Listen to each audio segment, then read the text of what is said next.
question of why somebody might need an attorney, maybe even at all, or for some parts, you have to look at the transactions going on. It is almost inevitable that a lawyer would have to be involved if there's any size at all to something, unless you're just talking about something that's fairly invaluable. It was a startup business, had a few assets, it's very, very nominal.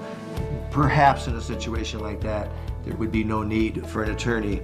But in most transactions, the one I have talked about in the past, where someone has built up a practice over many years, maybe they own the real estate, maybe they don't. There's many different factors that might embellish on how we happen to proceed with that, whether we do it through just our law office and we conduct everything, or maybe we're just hired to focus on one element of the transaction.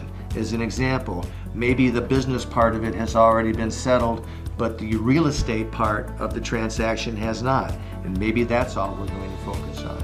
So we try to understand first what it is that we are engaged to do, and focus on that. We'll certainly try to then give the best idea we can as to why a lawyer should be doing this and what would happen if it wasn't thought out properly, if it wasn't planned correctly.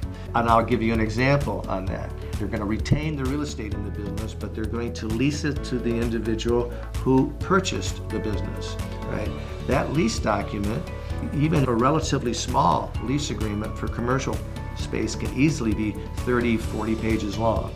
And there can be a lot of minefields in there for both parties. It shouldn't be patterned on another transaction that looks similar to this, because looks can be deceiving. I tell clients is that until I talk to them and understand exactly what they want to do, I don't know what I don't know. If I don't understand a transaction, I can't give advice on it.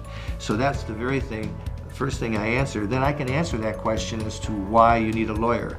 We can segment it, tell about why we need a lawyer for the real estate. We can then say, this is why you need some help legally for, maybe it has to do with copyright, maybe there's patents involved. There can be all kinds of relatively complicated documentation associated with a transaction that involves the sale of a business. And one other thing I wanted to mention is that sometimes in the sale of a business, technically the business itself is not sold, the assets of the business are sold. As an example, and there's a good reason for that. The reason is that you don't want to be buying someone's liabilities, some issues that may have occurred during the time that the prior owner owned that business. So that's why sometimes only the assets are purchased and not the business itself. They may include, one of those assets would be also the name of the business. So, but technically the business is a separate and apart from, because they're going to own the assets of the business that was just sold.